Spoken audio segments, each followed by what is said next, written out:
start with this.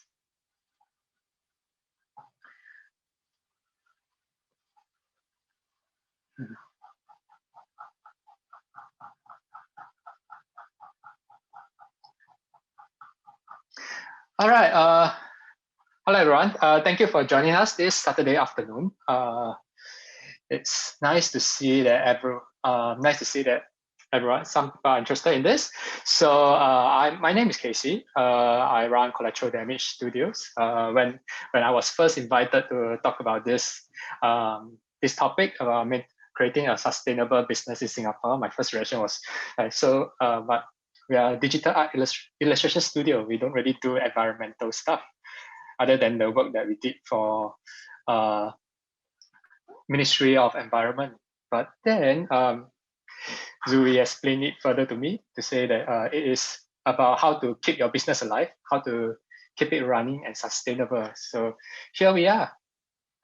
So let me first very briefly introduce my company. Collateral Damage Studios is the name that we are best known for. If you are in the anime community, you might be aware of us. We take part in a lot of pop culture conventions, setting up booths and selling artworks. So today we are a professional art studio.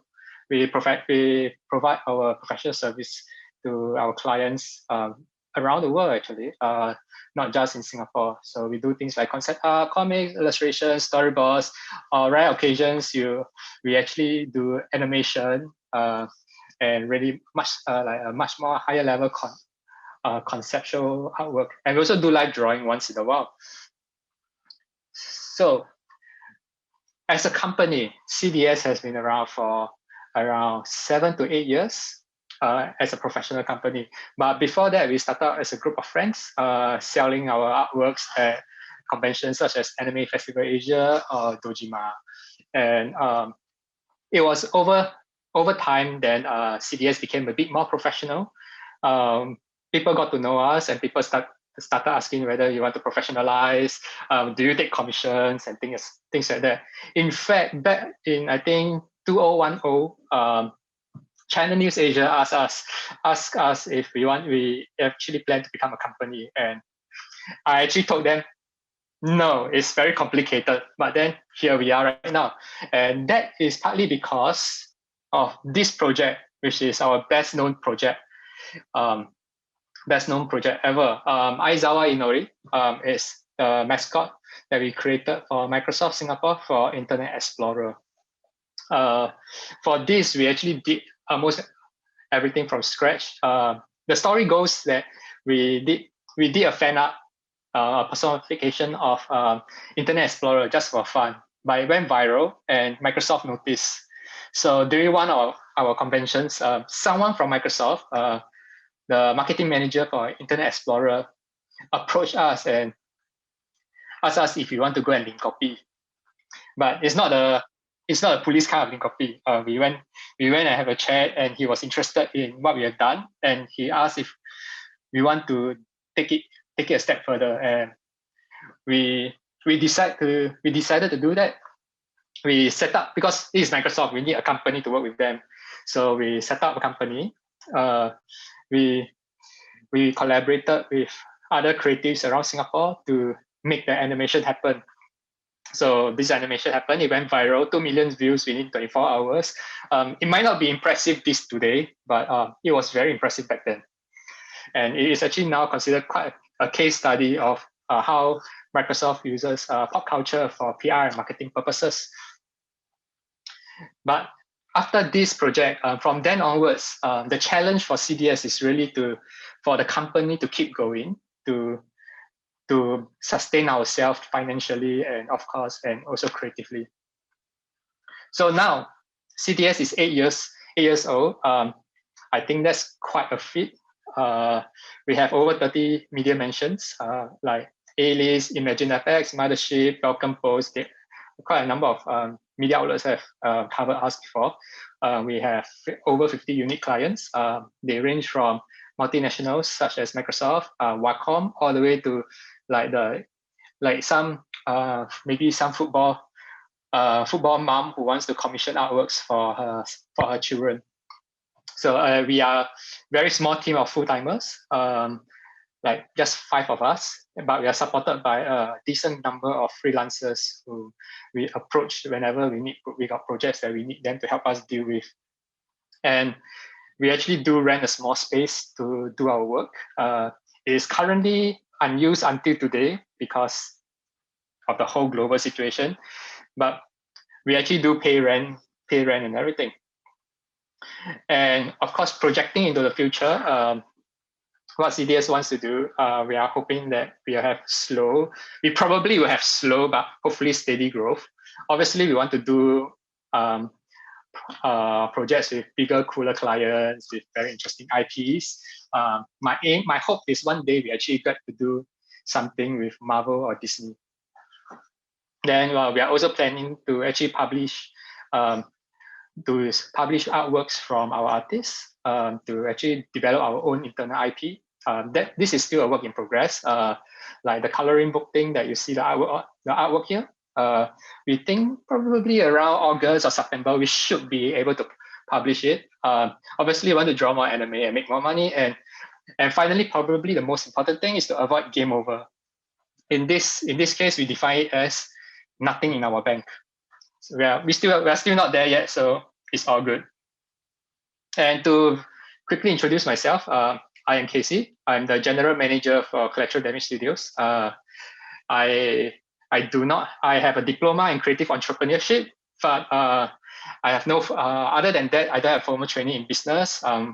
And what I will be talking to you about are the things that I've actually learned myself. I learned from talking to some of my clients who became friends, and like just things from my own experience. So thank you for listening to my ramblings. Let's get to the meat of everything. As you can see, the chat in Zoom is open. So if you happen to have any questions regarding how do you keep your business sustainable, or any other questions you might want to ask about CDS, like about HR, finance, anything, you can just leave your questions in the chat, and when I see it, I will. And if it's relevant, I will answer them on the spot. And if it's not exactly in line with the topic that I'm talking about, I will address it towards the end of the talk. So thank you very much. Let's go on. I think if you're talking about running a sustainable business, the first question you have to ask yourself is, why do you want to run a business? Everyone has have different objectives and they want to run a business. It can be you think that it's very profitable, you can make lots of money. It is something that you are very passionate about and you want to do it for a living.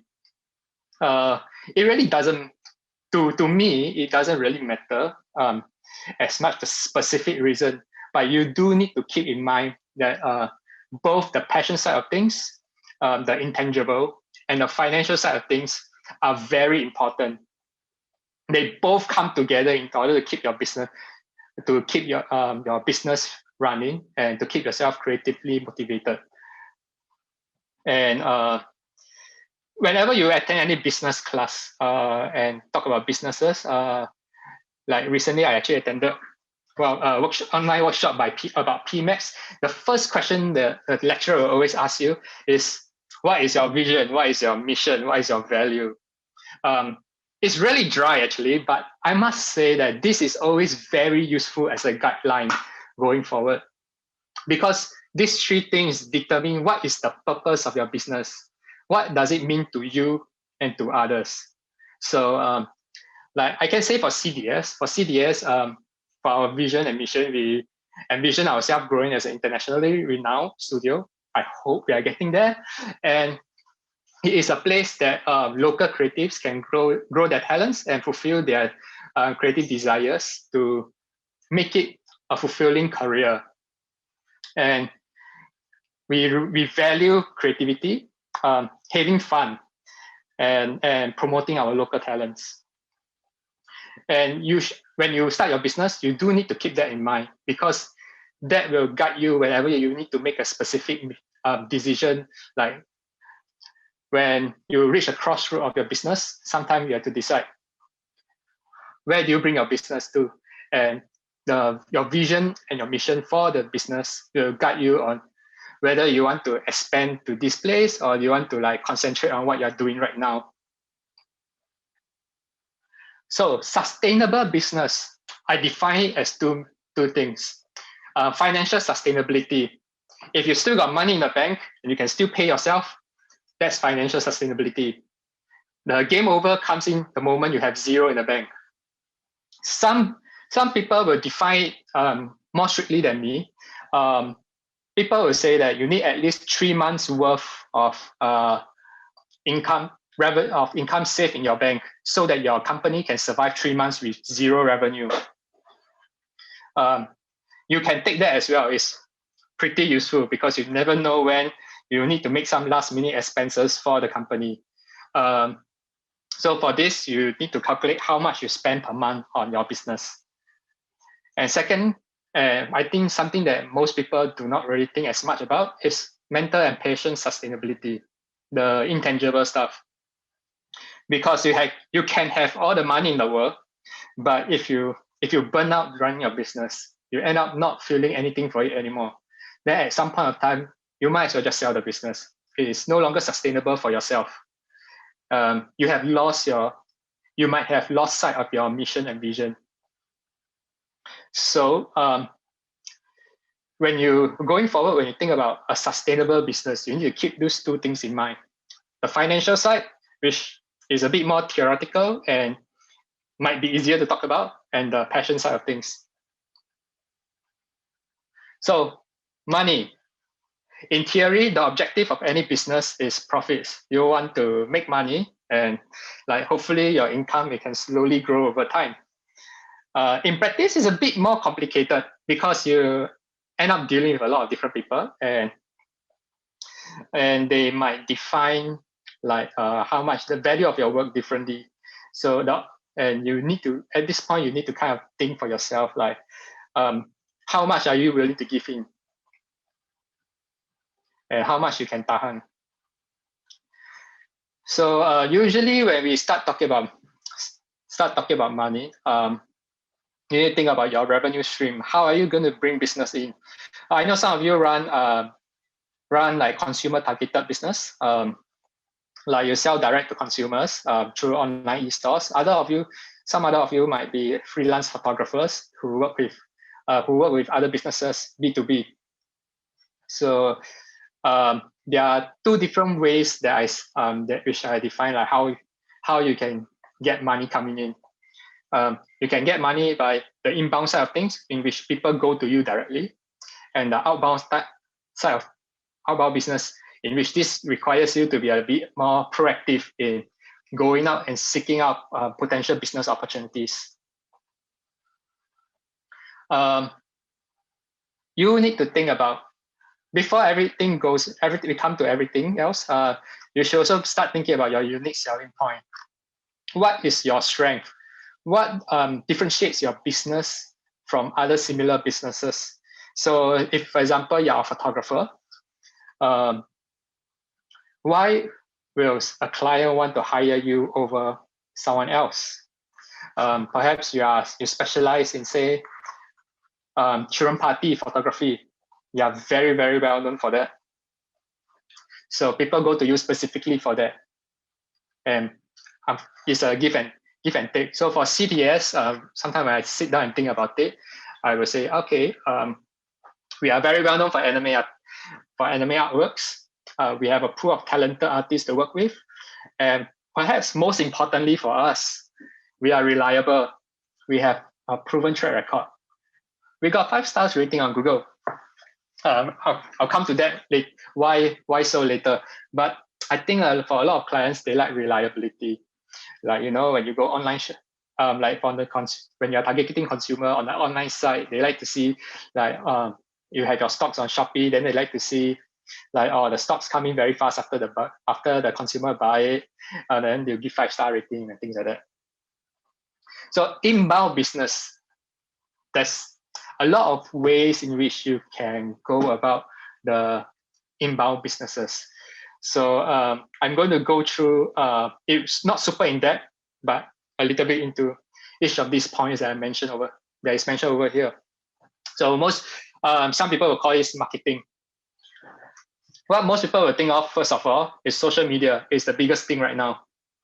But social media is very big, very encompassing, and it changes very quickly also. The big CDS happens to be one of the first art studio, even before we professionalized, to set up a Facebook page in Singapore. We are no longer the biggest Facebook page for among the Singapore artists, but I like to say that we are the first.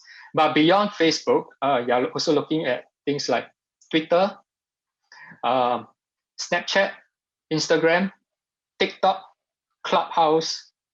There's probably a lot more which I can't name because at some point of time you realize you can't keep track of all the social medias out there. So you have to be very specific in going by your unique selling point, your mission, your values, your target audience. Where are they? And you need to specifically be on the platform that your audience are most likely to be on. If you are very much B2B, then chances are you want to be on LinkedIn. But you might think that some of my clients are also like older, they might be on Facebook. So have one on Facebook, have one on Flickr. You might consider like Clubhouse is in thing, is a very big thing now. Everyone's on Clubhouse.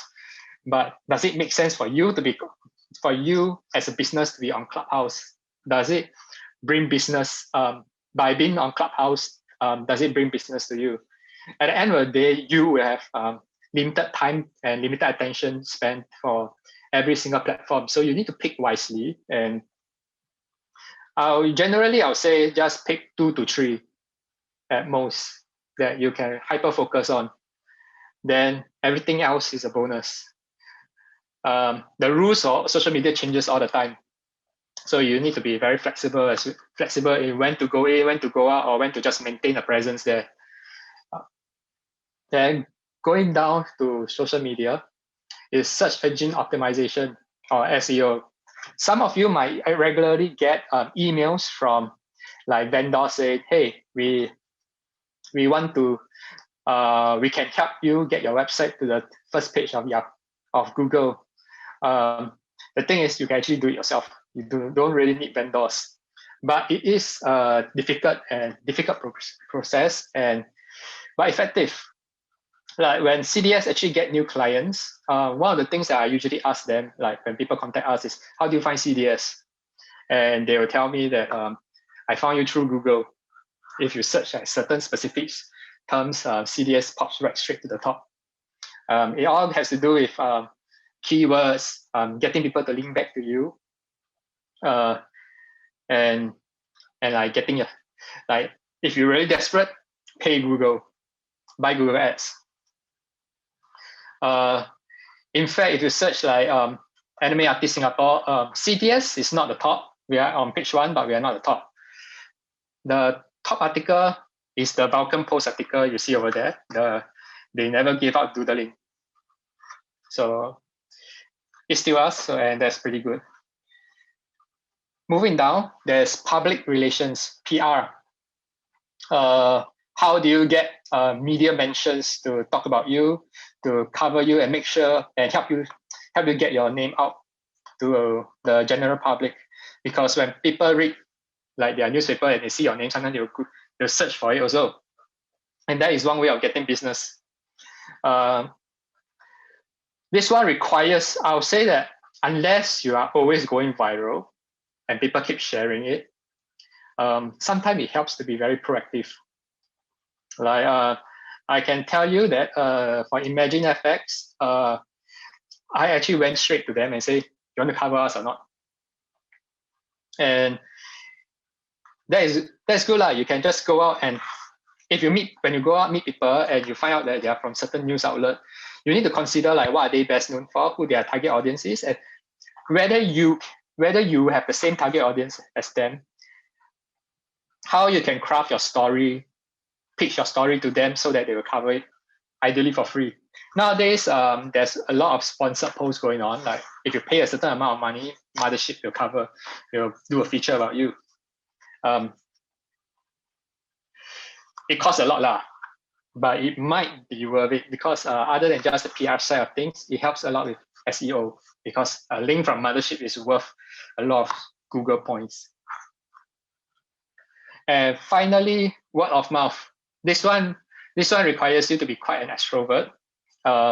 When you talk to clients, when you talk to potential clients, you can make friends with them and kind of influence them, ask them to be your to evangelize for your business as well.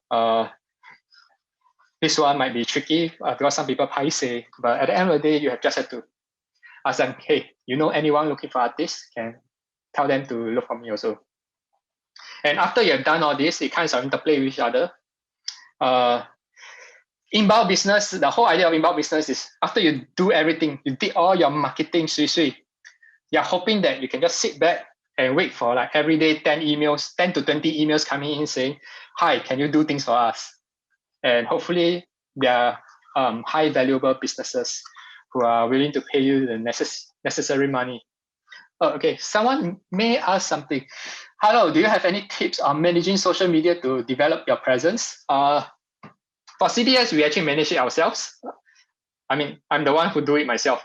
They are professional social media managers who can do it.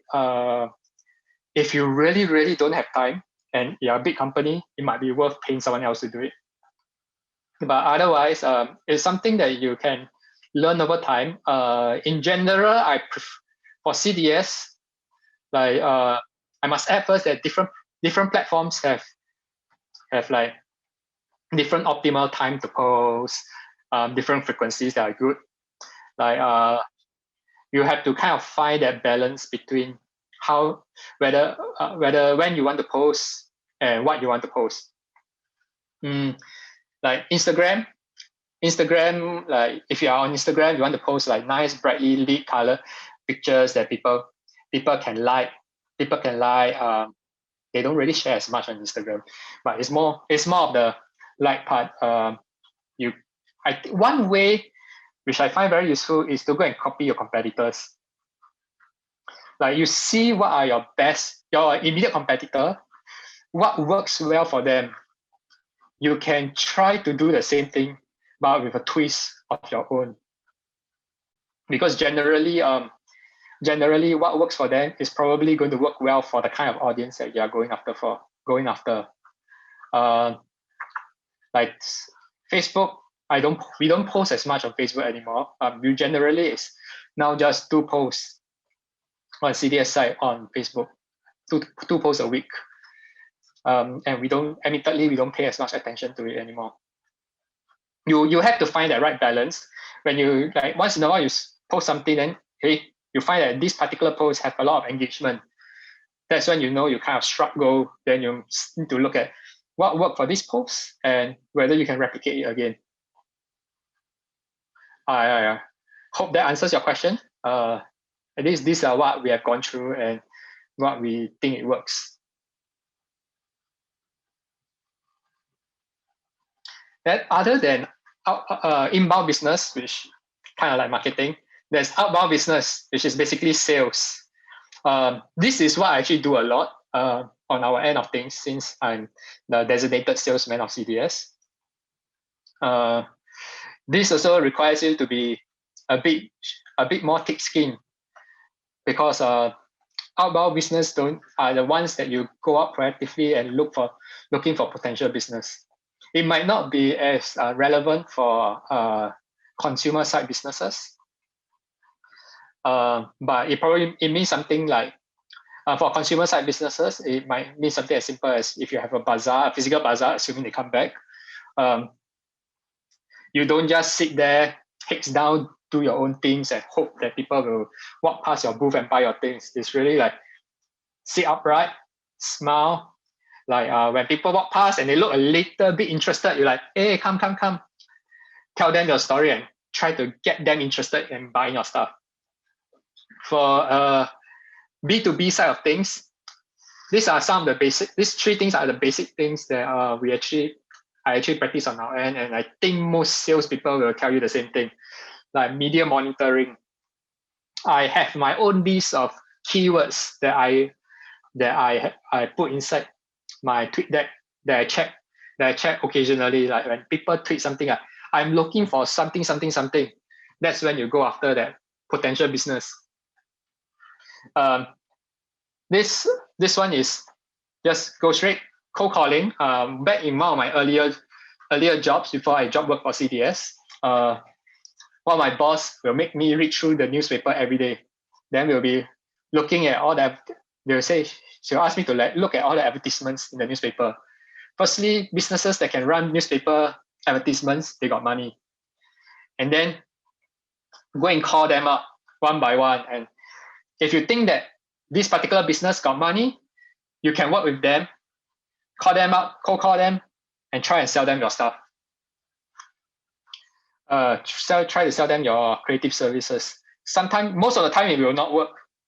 But once in a while, when it works really well. Of course, this one is more applicable if you are just specifically targeting local audience. It's a bit hard for if you are targeting international businesses. This one is more of a emailing thing. You just email them and hope for the best. I recommend that it is useful to find one of those third-party softwares that can connect to your Gmail, such that when you send an email out, and when the other party actually opens the email, it actually shoots back a notification to yourself. That way, you know, like if you keep seeing that notification of someone opening your email multiple times, you know that they kind of interested already. They kind of interested. Then you can try and follow up. If you don't see any notification from the email, that means they totally don't care. It's a loss. It's most likely a lost cause. Same thing, you just see one notification and that's it, nothing else. Then of course, networking. Not applicable nowadays because I don't think there's going to be a lot of I don't think there's a lot of networking events going on. But when there's networking events going on, you can go there, hand out name cards, talk to people, then follow up and try to close the sale at some point of time. You might not close the sale within the next few days or next few weeks. But I do have clients that actually come back to me after like 1-2 years saying that, hey, I remember you, I got your name card, let's do something together. So this outbound businesses requires you to be very proactive in getting the business to come in and asking for help. Talking to people and asking people for help is almost free. So like at some point of time, back then when CDS is like kind of struggling, one of the things that I always do is to, when I project into like the next couple of months, I think that no revenue. The first thing I usually do is actually email all my old clients and say, hey, we got our next few months, we are free. You want us to draw something for you or not? Chances are, if they have a very good working relationship with you, you might just be able to score another deal. And that helps a lot. And even if they have nothing for you, they might actually remember you and recommend you to their friends who might be looking for something done. So it never hurts to ask. You just need to keep opening your mouth and be a bit shameless. So assuming you close the deal, now is a thing that how do you evaluate a project, whether it's worth your time or not? Obviously, this is the part where it comes to the money, like because there is a price to everything. But I like to add that it is not always in cash. You've probably heard a lot of times where people say no to exposure. Yeah, right lah. Don't do things just for exposure. But you do have to keep in mind that exposure is worth something as well. So for me, I usually go back to these three things: fun, fame, and funds. Fun is whether this project fun or not, interesting or not. Does it meet your mission? Like remember, go back all the way to the vision of company. What's your mission? What's your values? Does it fulfill that? Fame, does it help with your marketing? This is the exposure part of things. Like this client is promising me a lot of exposure. Sure or not, worth it or not? That's the fame part of things. And funds, obviously, is the money part of things. So this particular fame funds, I must thank Sozo for coming out with this first. Sozo, if you don't already know, is the event organizer for Anime Festival Asia. And in the past, when I was talking to them, this is what they told me. And I'm sharing this with you now, lah. Like whenever you come to you need to make a decision on whether you work on a project or not, how much you want to charge the person. It goes down to how fun is the project, what is the potential marketing value of it, what is the fame part of things, and does it pay me? Funds is arguably one of the more important parts of things. You always have a base minimum sum that you charge for any certain projects. Like if this is a project that you are going to spend, say, 2 working days doing it, what is your own salary for that 2 working days? That is going to be your base minimum sum. Like if you work on this project, you must break even. Pay yourself for that 2 months, for that 2 days of working. Then everything else on top will be your, whether it's fun to do or not, whether it's marketing value, the exposure part, and whether how much profits you really want out of it. Actually, the profit side, it will probably go back to the base minimum sum. So you work with this base minimum sum first, then you add on, like, what are the extra benefits of working on this project? Does it earn you any karma? That is pretty important sometimes. Does it give you prestige? Is it like some dream job that you always want? Like, then for that, you can potentially lower your usual cost, but never below your base minimum sum. Or if you do this particular project for someone, you keep the copyrights to it, and you can potentially like reuse the creative work that you have done in the past, in the future. We'll have a very small practice for you to get a sense of the kind of things that CDS has done before and how much we did that for later on. Also, you have to sometimes think, how desperate are you at that point of time? Like sometimes when you just really need money, you'll probably say just yes to a lot of things. So ideally, we try not to go to that area, but sometimes you just accept projects because you need the money. And at the end of everything, even if the client is a very good friend of yours, if the client cannot even meet your base minimum sum, it's pretty important to remember you can say no. Saying no is very important in this line. Like, you have limited time. There's no way you can do everything. So sometimes the project is too big, you cannot handle, just say no. Sometimes the project is quite easy to do, but then the person no money, you say you get karma points. You might want to just say no. Like, at the end of the day, keep your base minimum sum in mind, then layer it on, like profits, fulfilling the prestige points and everything. So base cost, it is different between different people. Some people think that there are 2 days, 2 days of their time is worth $200. Some people say that you should charge $1,000. Some people will say $50 can already. This one, you have to calculate that on your own. A very simple way is that you just take what do you want as your monthly salary, then just divide them accordingly to the amount of time you are working. But you have to keep in mind, especially if you are targeting an international audience base, that Singapore is the 4th most expensive city in the world. I know how much my competitors in Malaysia, in Philippines, in Indonesia are charging their clients. If CDS if CDS is competing with them on price, CDS will never be sustainable. CDS will have closed down by now. So you need to know your value, know where to charge, and then just make the client agree to it. That is, sometimes it's about how well you can sell your unique selling point. For CDS, I just tell them we are reliable, we are experienced. What is yours? So now is the part where I hope that everyone will kind of engage. I will be going through some of the projects that CDS has done before. And I would like you all to try and guess how much I charge for them.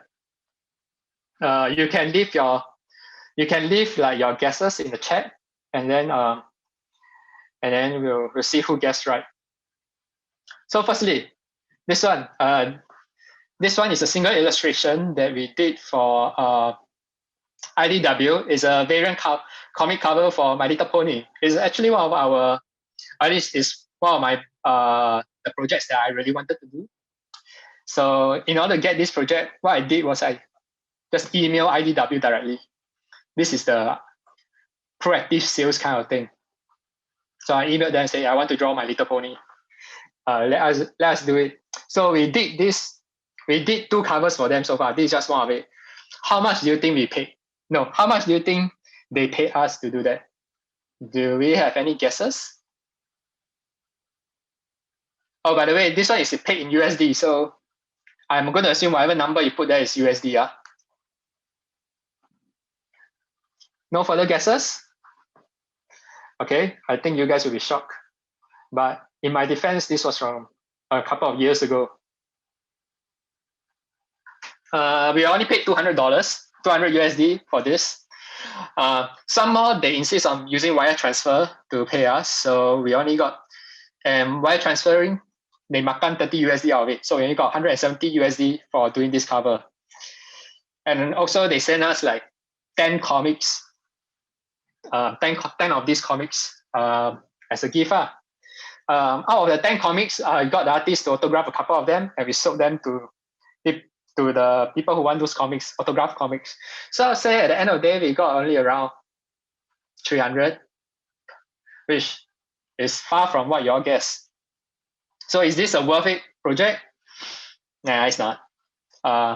It's nice it's a good project for bragging rights, but I can safely say we'll never do this again.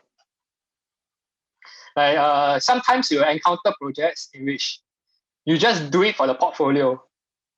Like if Star Wars come to us, I will be like, yeah, I want that. I want to get our guys to draw anime Darth Vader. But just one time. And probably it's unlikely they will ever do anything for My Little Pony again, unless they really raise the price to a certain level, which we think is worth it. At least 500. Now this is the cover artwork for an indie third-party publisher, Pathways. This one very indie. How much do you think they paid us to draw this artwork?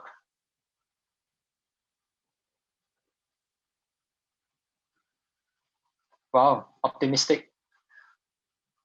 Oh, look, is correct. It's $50. This one is a totally not worth it thing. We did this simply because when we did this, my reasoning was I want a foot inside the industry. And admittedly, it did give us a foot in that industry. After we finished this one, later on, we actually got a good number of other projects within the industry, within the RPG publishing side of things. But it's also when we learn the hard truth that this industry, the pay is not high, it's not super worth it.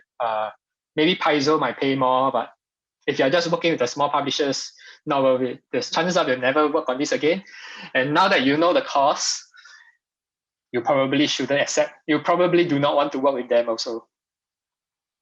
And this one, they paid using PayPal. And PayPal take money some more. So this one, not worth it. I'll say that 300 to 500 is probably a reasonable price for this, depending on how much you can convince the other side, the other party. Because the other party, chances are they are very, very small companies. what is the difference between working at a studio and a freelancer? That's a question from Kim. Will you mind if I answer that towards the end? Thanks, man. I'll be sure to answer you. If I forget, remind me. This one, some of you might have seen this before. It was in NTUC. This particular artwork, we collaborated with a local ad agency to create a character art for Nissin Army, Korean Army Steel. I must say this is a very fun project. The total scope is just a character design and the artwork, of course. So this one is a Singapore one. So please guess in Singapore dollars how much we were paid. Only one guess? 200? Wow. 100, 500, 800. Oh, okay. You all realize from the early 2 slides that sometimes we get lowball, right? No, we charge more than 3K for this. And some more, because they keep asking for changes, we tapped in extra costs. And they also actually gave us a standee of the character. It's down there. Like you can't see it, obviously. But we keep the standee in the office so that next time we can just bring it out and admire. Ad agencies are willing to pay. So if there's one thing you learn from this particular slide, is ad agencies will pay you. Singapore ad agencies are generally, they treat the local creatives well, I must say.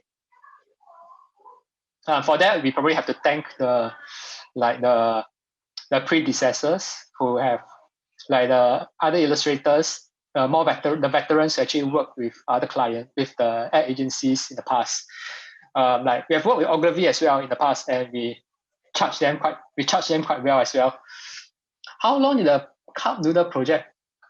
I would say that because in a studio, each artist usually work on multiple projects at any point of time. So if I just take away the time we spend on other projects and purely on the things that we did for this particular project, I'll say we just took only around 1 week. 1 week from start to end, like if you compress all the working hours together. Not too bad. If any of you know any ad agencies that needs hours to be done, we volunteer ourselves. This one is an editorial art that we did for a US magazine. So if you guess any price here, it should be in USD. Editorial art is very, very different from our usual anime artworks.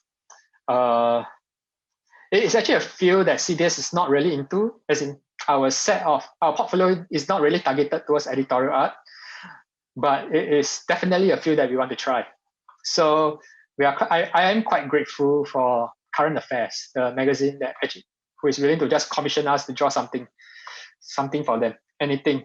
This one, they give us a lot of freedom. They just say, draw anything you like, we'll put it in our magazine. So, well, 1,000 is actually probably the rate that if you are working with something international like New York Times, they probably pay around 1,000. For this magazine, they pay us 300 USD and two physical copies, which I think is not too bad lah. But obviously, we could have charged more. I would think that normally you want to charge around 500. But this is but I also have to consider that we have zero experience in the editorial art field. So they are actually giving us, they're taking a risk by working with us.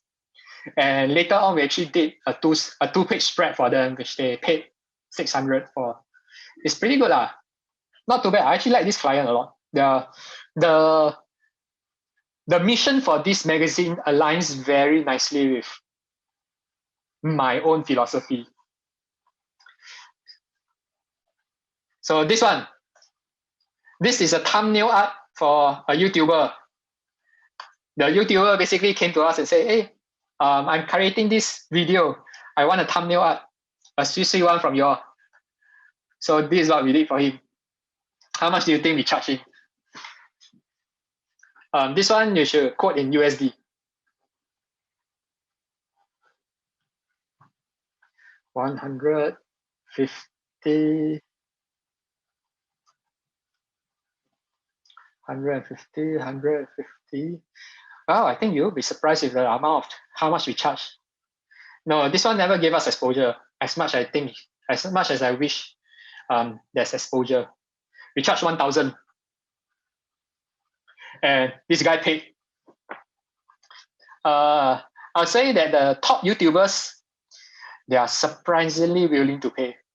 If you are working, sometimes your client, especially if you are working with individuals, it might be useful to kind of gauge how much they can afford. Like if you are working with YouTubers, those verified YouTubers, 100K followers, chances are their channel is so monetized that they can afford the quotation that you give them. So yeah, in fact, this one, he just upped the price himself one. My first quotation is slightly lower, just slightly. He just like up the price further. Yeah, okay, sweet, can. Like we actually work with a good number of YouTubers, like Otaku Versos, like what's his name? I forgot. This one is for Cami Cakes. I never heard of them until they approached us. This one is also another kind of art which is not the normal CDS artwork. It's totally not anime. But basically, we were working with this European NGO to come up with instructional artworks on like how to, like as you can see from this example, it's like how do you use a wheelchair to go up like short steps. Is to like it's on an app, and the app is actually used by field workers out there to help them educate like the disabled people on how to navigate their lives. We have done artworks on like spina bifida. We have done artworks for poor eyesight, for amputation. It's a very interesting project, I must say. But how much do you think we charge for one artwork? So you see the example got two artworks, right? Just how much for one artwork? This one is we charge in euro because they are based in Europe.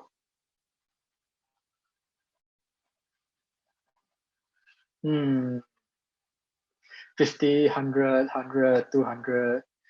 200 will be nice, but this one,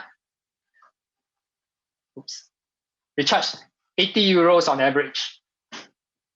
But at the same time, usually for every chapter they do, we end up with like 20 to 30 artworks that we need to do. So we just 80 euros per artwork, multiply it accordingly. So it usually adds up to around say 2,000 plus euro. And when you convert that to Sing dollar, it's not too bad lah. This one is one of those things that we do for Karma. And I'm not sure how much exposure is worth, but back then, we actually do entertain like when sometimes the European doctors or European NGO workers, they come to Singapore, they'll like come and look for us, they talk with us about the artworks that we do. Because of this, this one is one of those things that we do at base minimum cost. We basically calculated back in the day. Oh yes, we are still working with them right now. Like every year they ask us to do one chapter of artworks. We usually kind of like different artists take turn to do it. So the art direction will actually shift around. But I also find that it's good practice for the artists because we can't possibly do like anime art all the times. We need them to like learn anatomy and everything. But yes, we try to stick to the same price because they are at the end of the day, they are non-profit. So I also don't want to like quote them sky high prices. Like if they are like a for profit hospital, I will have charged them like 3 or 4 times higher, I'll say.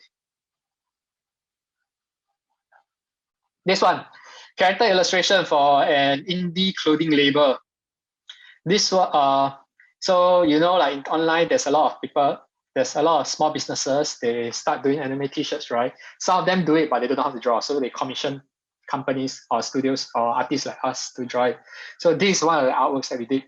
How much do you think we charge them for this? This is USD. This one should be in USD since the client is American.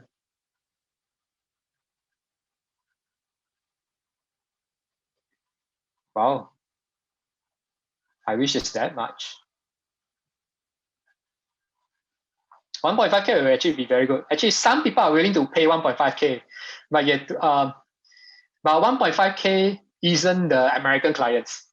1.5K is the European clients. We've got one label in Europe who is paying us actually more than that for our works. But this one, specifically for this one, this is an American client. He paid 400. Actually, normally we charge him 500, but this time this one is a pair deal, so we went a bit easier for him on him. But at the same time, this particular client is a regular lah. We do quite a lot of work with him before, and we often work with him. He comes back to us quite often, so it's a client that this one doesn't take that much time to do. We are quite happy to work with him, and our usually is something that we can easily just share online. So after all these examples, you should know by now that not all work is equal. A client from Malaysia is going to agree, is appetite for the prices in Malaysia is different from appetite in USA, is different from appetite in Europe. Personally, I like the European clients the best. Singaporean clients, it really depends on who you're working with. Do they publicize us as artists? Yes. Something that I make sure all the clients do is that they are supposed to credit CDS whenever possible. And if they don't credit it, I'll be sure to toot my horn myself. No, I will tell them straight away, unless you make us sign an NDA and you pay us a lot, you pay us way more than what we are quoting you. You must acknowledge us, credit us, link back to us whenever appropriate. And on our own end, we will also share it. Like CDS, we will just tell people, yeah, we drew that. Like, it's only on very specific occasions that I close one eye, let them go ahead and white label it. But usually those are the cases where they paid well. So for all of you out there, when you are trying to decide on a project, you need to pick your battle wisely lah. You don't need to say yes to everything. You don't have to say no to everything. Just keep in mind, does it fulfill your base minimum cost? How much extra gravy is there on top of it? Does it fulfill your mission? How much profits are we looking at? Is it fun to do? If the whole time you're doing it and you're like, I hate this, I hate drawing this thing, you might just say no. And how much exposure is it worth? And also another thing that I would like to emphasize is the moment you agree to a project, no matter how lousy it is later on, no matter how much you regret it later on, you really should. Marina, if it starts fun but later becomes really tough, unfortunately, I think you need to soldier on, because this one goes down into credibility and reliability. Because at the end of the day, your client's opinion of you actually do matter a lot. Your clients talk to each other. Or they might make anonymous posts on 4chan to say, so and so is super lousy. They give me lousy artwork. Don't work with them. Because that happened to CDS as well. When you agree to something, stick to it. Unfortunately, that is how things are. You can try to renegotiate with the client, but it goes down to how tactful you are in like bringing it up and trying whether you think this client's a nice person, is good, might be open to it or not, whether you have a good working relationship with them. Some like this also I say this because partly also because with some of the freelancers that we work with, like I think that once you agree to something, always remember to what is the scope. Don't go beyond the scope. But if it's still within the scope that you have already agreed on, for your own reliability and credibility's sake, stick to it. Just finish it. You finish it, you can never deal with this client ever again. But you need to finish it. Hold up to your end of the bargain. Because if you can't do that, and the clients talk about it, your reputation will take a nosedive, and you'll probably get less inbound clients. And if you if you go out and do your sales, people might say, "Hey, I remember you. You're the one who zao halfway." How do I manage a collective of artists with different personality and style? I'll answer that later. So, other than hopefully that what I said, all the slides earlier gives you a sense of how do you financially sustain your business. You need to go out, you need to do your marketing, you need to go out and do your sales. But at the same time, once you have the business coming in, you need to set the base minimum cost and see how much you charge such that you can keep this constant revenue stream coming in. But other than just the financial side of things, there's the non-financial side of things, your passion, stress. And that's also, mission is important. If what you are doing doesn't fulfill your original mission of the business, why are you still doing it? So keep that in mind before you even agree to anything. Burnout is real. I have seen artists who burn out before. I have probably come very close to burning out before, even though I'm not an artist myself. It is fine to push yourself, but the moment you can sometimes you can sense it when you talk to the artist or you see the kind of things they are giving you. But sometimes you just gotta take a break, 1 week break. Last time I would say go holiday, go Phuket or something. Now I cannot. I just tell them, like take a couple of days break. Your thing is still on schedule. And sometimes you have to also manage your own expectations. I think it is unrealistic to expect that every single project, every single product that you create is going to be like perfect, 100%. Sometimes you just have to compromise because it is better to be steady and reliable, that whatever you produce is better than average. It fulfills your unique selling point, it fulfills your mission, rather than pushing yourself 100%, 110% all the time, and then you stress out after like 2-3 months. At that point of time, creative burnout is real, and that means that you cannot sustain yourself in this business like the business loses the mission, loses its purpose. It's no longer fun anymore. So keep in mind, it's okay to say no. It's okay to live to fight another day. You don't always have to push yourself 100% or 110%. So this is the one. You don't always have to be perfect. Sometimes you really just have to come to a compromise. You must is this satisfying? Is what I've done satisfying? Am I satisfied with it? Is it good enough?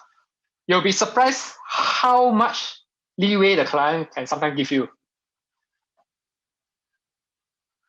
So when you are getting close to that burnout stage, it's pretty important to just put down your things, go and do something else. I once met another producer from another art studio in Singapore. We were just talking over dinner. Then he told me how he deals with stress. He basically say he gives himself proper weekends. Like Saturday, Sunday, no work at all. And it was a point of time where I was also starting to feel a bit of the burnout. So that was very, very important advice that he gave me, and I'm giving you now. So go and do something else fun. Like participate in trade shows. That can be fun. Like AFA is fun, when conventions come back, I can't wait to go back to conventions. Maybe not as a vendor, but just go there and have fun. Take a break. Sometimes you can do some CSR, like earn some karma points. CSR is good for PR also. Like, if sometimes the client will pay you to do this, and it's like, cool, extra. Like, don't stress about doing this. This is not a must, but I think it's something worthwhile doing. Like, it's something different from what you normally do, like as a day-to-day thing. But this one is for a good cause.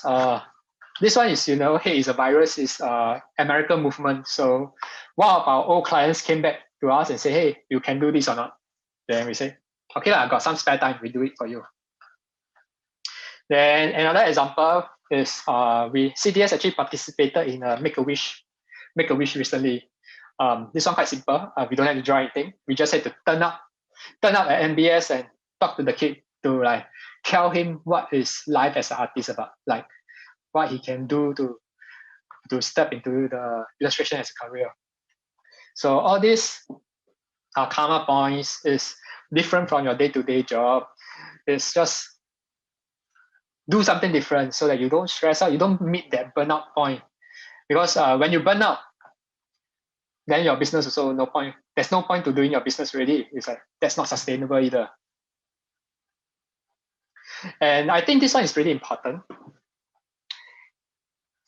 Sometimes if the business just doesn't work out, like no matter how hard you try, your bank account is still like hovering around the close to zero, or maybe you are in OCBC, then if it's below 8,000, they start charging you every month. Then at some point of time, sometimes it's best to just say, that's it. I've done my best. It is not good enough. For the sake of your own mental health, it is okay to give up, to just wind down the business and do something else. You can always come back to doing it again some other day.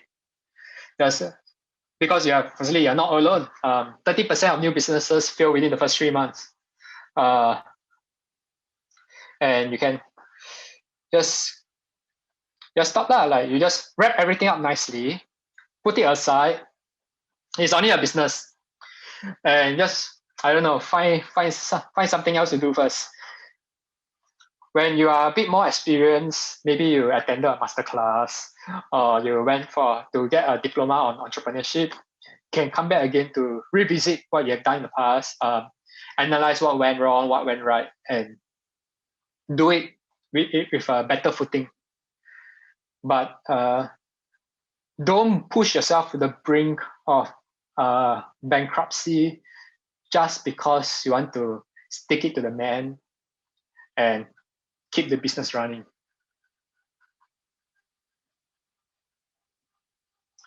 So I've come to the end of the talk as a whole. I hope that you have learned a bit more about like how do you maintain a sustainable business, both on the financial side, and hopefully I also given some advice on the non-financial side of business sustainability. I'd like to thank Michael Ng and Eddie C for making the connection between 32CM and me. I'd like to thank the 32CM team for making this masterclass happen. And of course, I'd like to thank the sponsors for paying me to talk. So now, if you have any more questions about CDS, sustainability and things like that, feel free to leave them in the chat. I will do I will do the Q&A now. Let's see. What's the one which I say I will come back to later? Where is it?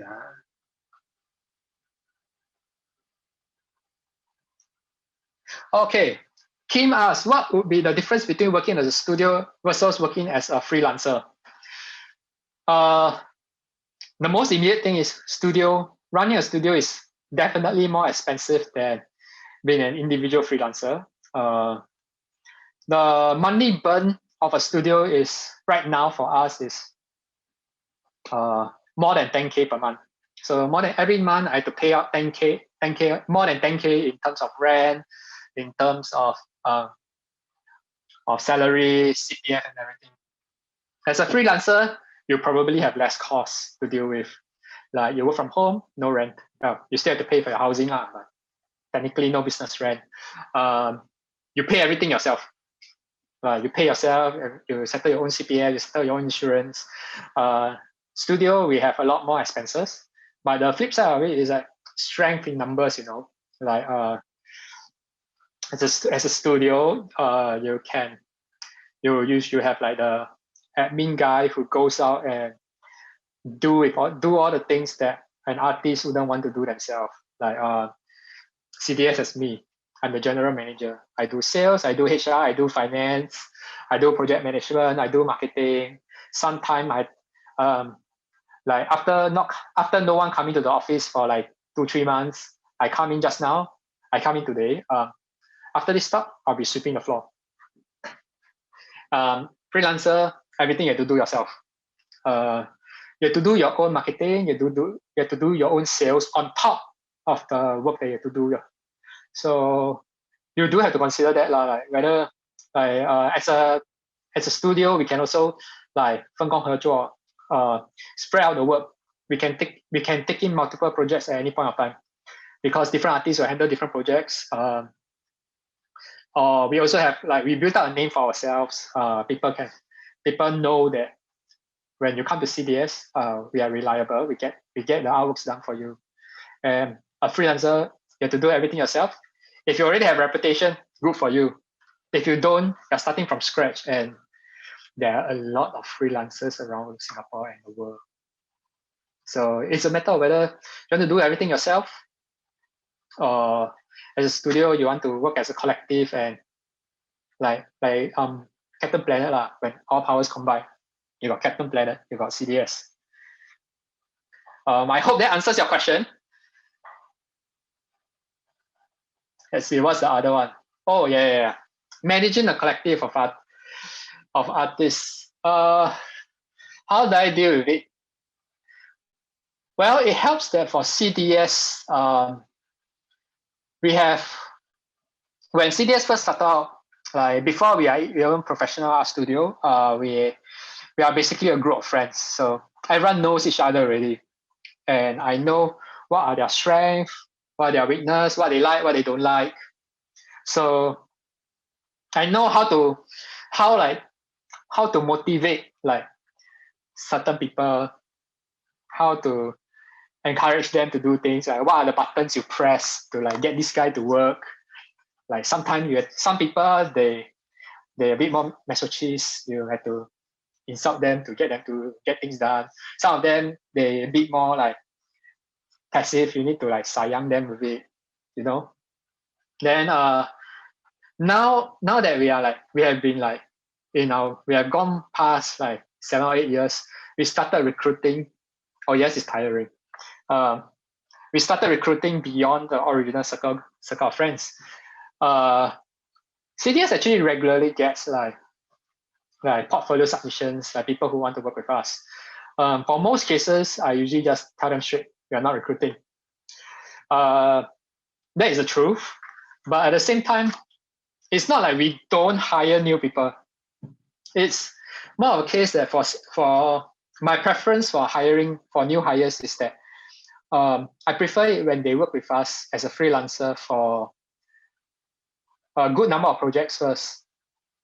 So after say so and so has worked for us for like say 2 or 3 projects as a freelancer, that's when I can get a rough sense of how they work, what they are good at, what are their strengths and weaknesses. And if I think that this freelancer will fit in well with the rest of the company, with the rest of the studio. And of course, if you're thinking on the financial side, if it makes more sense to just pay the artist a monthly salary rather than pay them on a project basis, that's when I was asked them, hey, want to come up coffee or not? Then over coffee or over drinks, I'll be like, want to work for us full time? Then that's how it goes lah. Like how do I deal with it? Like, because if you're a general manager, when you're a producer of a company, you have to know who you're working with, and you need to know like how to deal with them. And it's just something you kind of learn over time. And different people have different motivations.